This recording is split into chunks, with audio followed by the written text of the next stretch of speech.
नमस्कार. नमस्कार. काय घडलं नेमकं? सकाळी मी 8:45च्या दरम्यान कॉलेजला जायला निघाले होते. माझं नाव स्वाती अमोल पवार आणि कॉलेजला जात असताना मी बसमध्येच होते, तर शेजारच्या ताईंचा मला फोन आला आणि ते बोलले की तुमच्या घरातून धूर येतोय. लगेच मी माझ्या मिस्टरांना फोन केला. ते कामानिमित्त सकाळी बाहेर गेले होते आणि त्यांना फोन केला की ते लगेच घरी आले आणि दरवाजा उघडला आणि स्वतःचा जीव धोक्यात घालून त्यांनी जो सिलेंडर होता तर त्या सिलेंडरवरती पाणी फेकून तो सिलेंडर बाहेर काढला, नाहीतर एका मिनिटात त्या सिलेंडरचा स्फोट झाला असता. घटना किती वाजता घडली? घटना एक 9:30च्या दरम्यान. 9च्या. काय काय नुकसान झालं? फ्रीज होतं. फ्रीज वरती एक मिक्सर ठेवलेला होता. मिक्सरच्या नंतर वरती फिल्टर होता. त्यानंतर हे जी इस्त्री वगैरे, कॉम्प्युटर, आमची लॅब होती, कॉम्प्युटर लॅब, तर ती काही कारणास्तव आम्ही बंद ठेवली होती, तर त्याचं सामान सगळं घरामध्ये होतं आणि शॉर्ट सर्किटमुळे ते सगळं जळून खाक झालेलं आहे. अक्षरशः आम्हाला अंगावर घालायला सुद्धा कपडे राहिलेले नाही, अशी भयानक परिस्थिती. माझा संसार अगदी उघड्यावर पडलेला आहे. मला आज राहायची सुद्धा माझी अशी सोय नाहीये. खूप माझं नुकसान झालेलं आहे.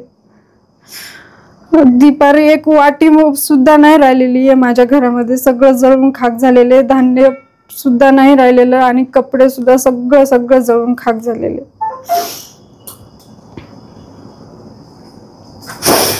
धान्य काय काय होतं? धान्य ज्वारी होती, बाजरी होती आणि गहू होते. ते आम्ही अगदी कष्टाने, आम्ही दोघं पण कष्टच करतोय आणि सगळं कष्टाने हे जमवलेलं होतं. अगदी आमचं लग्न झाल्यापासून आम्ही कष्टाने सगळं शेती, माझे मिस्टर शेती वगैरे करतात आणि शेतीतून हे सगळं आम्ही उभं केलेलं होतं, आमची लॅब वगैरे, सगळ्या वस्तू वगैरे. आणि शिक्षण किती झालं? माझं M.Com B.Ed झालेलं आहे आणि मी एक प्रायव्हेट कॉलेजला, समर्थ कॉलेजमधून आहे, तिथे मी जॉब करते.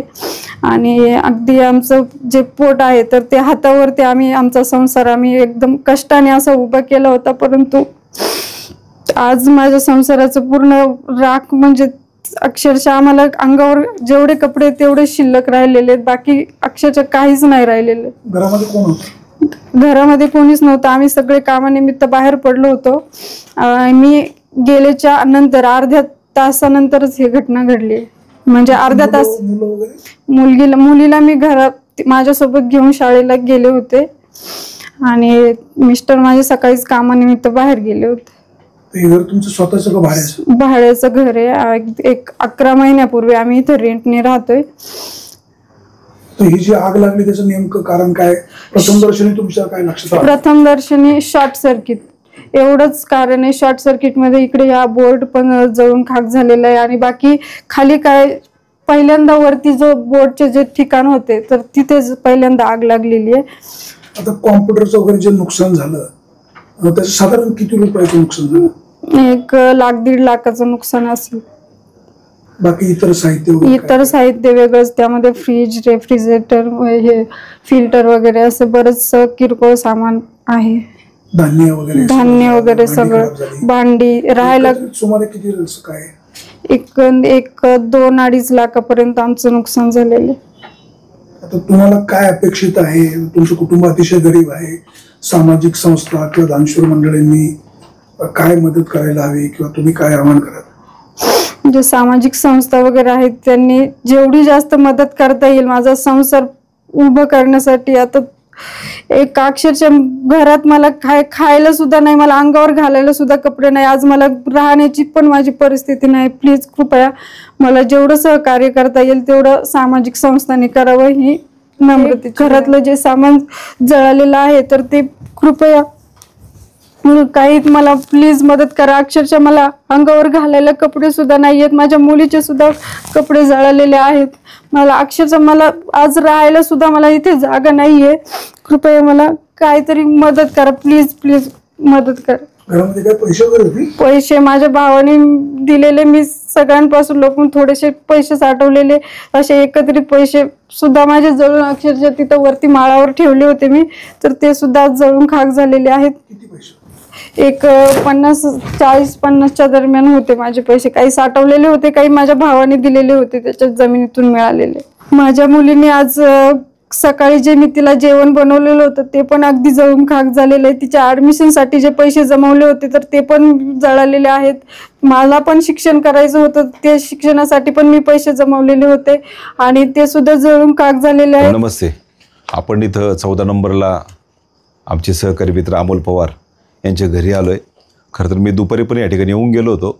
मला आमचे सहकारी मित्र बाबू पुरे यांचा फोन आला की 14 नंबरला हे अमोलच्या घरी पूर्ण घर जळून खाक झालं आहे. खरं तर अशी एक घटना ऐकल्यानंतर मी त्या ठिकाणी धावत आलो आणि इथं आल्यानंतर परिस्थिती पाहिली. आता तुम्ही सगळी ही परिस्थिती पाहते साहेब. इतकी परिस्थिती वाईट होती की आपण पाहतो की यांचं एक असं कुठलं साहित्य नाही की ते जळून खाक झालं नाही. म्हणजे जो जेवायचा स्वयंपाक होता तो पण राहिला नाही, बाकीचं काहीच नाही. किराणा साहित्य नाही, भांडी नाही, कुंडी नाही. आणि सगळ्यात महत्त्वाची गोष्ट, हे जे कुटुंब आहे हे खरं तर सर्वसामान्य कुटुंब आहे. हे घर म्हणजे 1 रूमचं किचन आहे साहेब. 1 रूम किचन असं हे आमचं सामान्यांचं कुटुंब. इथं काही जास्त बेडरूम नाही, काही नाही, काय नाही. किचन आणि हॉल संपला विषय. आणि भाड्याने राहतात. 20 वर्षापासून हे कुटुंब, हे खरं तर बीड जिल्ह्यातील हे कुटुंब साळवाडीला राहायला आले, आता 14 नंबर राहायला आले. आणि कसं बस आहे नवरा बायको. आम्हाला आमचा शेती करतोय, वहिनी आमच्या समर्थ कॉलेजला तिथं त्या ठिकाणी जॉब करतात ते. आणि जॉब करता करता साहेब गरिबाची पोरं कॉम्प्युटर शिकावी म्हणून कॉम्प्युटरचा क्लास घेत होते. आपण पाहिले की यांच्या घरात जे सगळे कॉम्प्युटर जळून खाक झालेत, त्यांची कॉम्प्युटर लॅब पण होते आणि एकही कॉम्प्युटर राहिलं नाही. म्हणजे जे जगण्याचं जे साधन होतं खरं तर हातावरचं पोट आहे.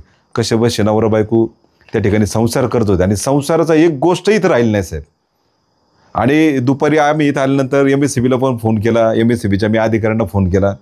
त्यांची पण काही लोक त्यांनी पाठवले तत्काळ. पोलीस स्टेशनने पण त्या ठिकाणी पंचनामा केला. परंतु MSCBचं असं म्हणणं आहे की हे जे मीटरच्या इंटरनल म्हणजे घरात आतमध्ये लागलं, वायरिंगमुळे झाले शॉर्ट सर्किट आहे. त्याच्यामुळे माझी अपेक्षा होती की MSCBने काही मदत केली पाहिजे. परंतु ठीक आहे, त्यांच्याकडून जरी मदतीची अपेक्षा केली, त्या ठिकाणी त्यांनी सांगितलं की हा इंटरनल वायरिंगचा प्रॉब्लेम असल्यामुळे हे सगळे शॉर्ट सर्किट झाले. परंतु साहेब माझी खरं तर या निमित्तानं विनंती असेल, मी पण या ठिकाणी या कुटुंबाची सगळी परिस्थिती पाहिली. आज खायचे त्यांनी वहिनीने सांगितलं की उद्या कोणते कपडे घालावे हा यांच्यापुढं प्रश्न आहे. उद्या काय खावं साहेब यांच्यापुढं प्रश्न आहे. दुर्दैवी साहेब एक नशिबाची खरं तर गोष्ट अशी की घरात त्यांची 5 वर्षाची मुलगी, नशीब ती नव्हती. ठीक काय व्हायचं ते उद्या, घर जळून खराब उद्या. नशीब ती बिचारी नव्हती, छोटी मुलगी नव्हती. आणि आज आपण पाहतो की निदान ही माणसं तरी सुरक्षित आहे. नाहीतर एवढ्या जळीत हा बिचारा अमोल पळत आला. त्याला कळाल्यावर सिलेंडरचा स्फोट होऊ नये, आपल्या सिलेंडरच्या स्फोटामुळे जर आजूबाजू या बिल्डिंगला धोका निर्माण झाला असेल. याने डेअरिंग करून हा एकटा अमोल अख्खा घरावर पाणी मारत होते, शेजारचे आपल्या बादल्या देऊन पाणी देत होते, शेजारचे सहकार्य करत होते. म्हणजे ह्या संपूर्ण बिल्डिंगला आग लागण्याची शक्यता होती. कशी बशी कंट्रोलमध्ये आणली. आणि आपण पाहतोय की ह्या सगळ्या जळीतमध्ये एकही वस्तू त्यांनी सांगितलं बघा, ज्या वस्तू पाहिल्यात आपण संसार लागणारे छोट्या मोठ्या सामान्य माणसं लागणारे वस्तू, एकही वस्तू साहेब राहिलं नाही. माझी खरं तर या निमित्तानं विनंती असेल, मी पण स्वतः आमच्या मित्रपरिवाराच्या वतीने वहिनींना काही किराणा साहित्य लागेल किंवा काय जे मदतीच्या आवश्यक वस्तू आहे नक्कीच त्यांना आम्ही देणार आहोत. परंतु ह्या परिसरात विक्रम शेठ भोर असेल, बाळासाहेबजी बडे असेल, अनेक दानशूर आणि मोठे मोठे व्यक्तिमत्व आहे. माझी खरं तर कळकळीची सगळ्यांना विनंती असेल की शेवटी आपलं परिसरात राहणारं कुटुंब आहे. तुम्ही इथे येऊन सगळ्यांची परिस्थिती पहा आणि आपल्या माध्यमातून जेवढी जास्तीत जास्त काय मदत होईल. खरं तर तालुक्यात पण आपल्या अनेक दानशूर व्यक्तिमत्व आहेत. जास्तीत जास्त मदत जेवढी आपल्या करता येईल ह्या कुटुंबाला तेवढी आपण करू. कारण हा परत कुटुंब खरं तर उभं करायचं आहे, हा संसार उभा करायचा आहे.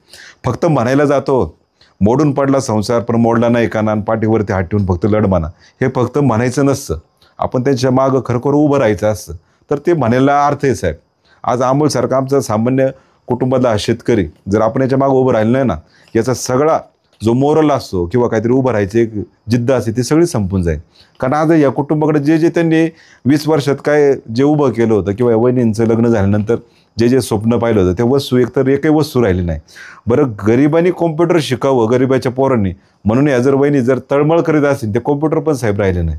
म्हणजे बघा ह्या सगळ्या गोष्टीचं खरं तर सगळ्यांनी गांभीर्याने विचार करावा. अनेक आपण वाढदिवसांना खर्च करतो, इतर सार्वजनिक कार्यक्रमाला खर्च करतो, लग्नांना खर्च करतो. असे खर्च थोडे बाजूला ठेवले जर अशा कुटुंबाला जर खरोखर मदत केली तर नक्कीच आपल्याला या ठिकाणी यांचे आशीर्वाद मिळतील. तुम्ही येऊन इथं परिस्थिती पहा, हे आपलं सामान्य कुटुंब आहे. नक्कीच आपण सगळ्यांनी हातभार लावूया एवढीच माझी विनंती. धन्यवाद. आज सकाळी 9च्या दरम्यान मी साळवाडीला औषध मारण्यासाठी शेतीसाठी गेलो होतो आणि त्यानंतर माझी मिसेस समर्थ कॉलेजला जी शिक्षक म्हणून काम करते ती माझ्यानंतर एक अर्धा तासानेच गेली आणि गेल्यानंतर एक 15-20 मिनिटांनी शेजाऱ्यांचा फोन आला का तुमच्या घरामध्ये धूर निघतो आहे. मग का निघतो आहे त्यांना पण कळलं नाही आणि मला मिसेसचा फोन आला आणि एक 10 मिनिटाच्या आत मी इथं आलो. घरात पाहिलं तर सगळीकडून धूर निघत होता. आतमध्ये यायचं काही ताकद होत नव्हती, हिंमत होत नव्हती. पण मी तसंच येण्याची हिंमत केली. सगळा धूरच होता. बाहेर पाण्याचा ड्रम आहे त्याच्यामधून मी लागोपाठ 5-6 बादल्या पाणी मारलं आणि मला सिलेंडर दिसल्यानंतर मी तो विझवण्याचा प्रयत्न केला. म्हटलं जर गॅसचा पोट जर झाला तर आपल्या बाजूला राहणारे पण जे आहेत त्यांचं पण नुकसान होऊ शकतं. आपलं तर झालंच आहे. म्हटलं एकदाच काय व्हायचं तो होऊ दे, पण मी तो सिलेंडर गॅसचा बाहेर काढणार.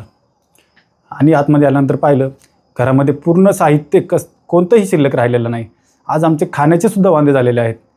एक 6-7 कॉम्प्युटर होते, प्रिंटर. आम्ही माझी मिसेस क्लासेस घेत होती. आम्ही सगळं कष्ट करून म्हणजे हे उभा केलं. ती शिकलेली असल्यामुळे आम्ही पुढचे प्रयत्न केले. कॉम्प्युटर क्लासेस घ्यावं असं आम्हाला वाटलं आणि त्या महिन्यातून आम्ही 7-8 कॉम्प्युटर घेतले होते. ते क्लासेस घेत होतो आम्ही. आत्ता शाळा चालू व्हायच्या अगोदर आत्ता मेपासून क्लासेस संपल्यानंतर आम्ही ते कॉम्प्युटर सगळे पूर्णपणे बॉक्समध्ये फिटिंग करून ठेवले होते आणि आहे असं बॉक्स सगळं पूर्णपणे काहीच राहिलेलं नाही साहेब. एवढं नुकसान आणि असं आयुष्यात कधी होईल वाटलं पण नव्हतं का आपल्या घरात असो. आम्ही सकाळी गेल्यानंतर 20 मिनिटं ते अर्धा तासात असं घडते. त्यामुळे माझे सर्वांना शासन असेल, सामाजिक संस्था असतील, सुरतदादांसारखे असतील, आपण सर्वांना माझी विनंती आहे की आपण मला माझ्या संसारासाठी मदत करावी.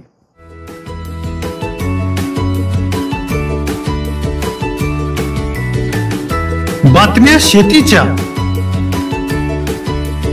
बातम्या मातीच्या, बातम्या अन्यायाच्या, गुन्हेगारीच्या,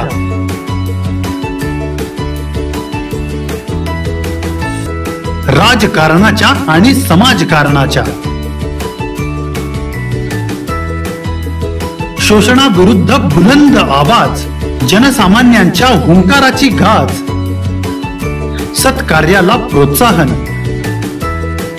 दुष्कृत्याला अनुशासन, निर्भीड, निस्पृह, सडेतोड, बेधडक आणि रोखटोक म्हणजेच विघ्नहर टाइम्स. शोध बातमीचा, ध्यास सत्याचा.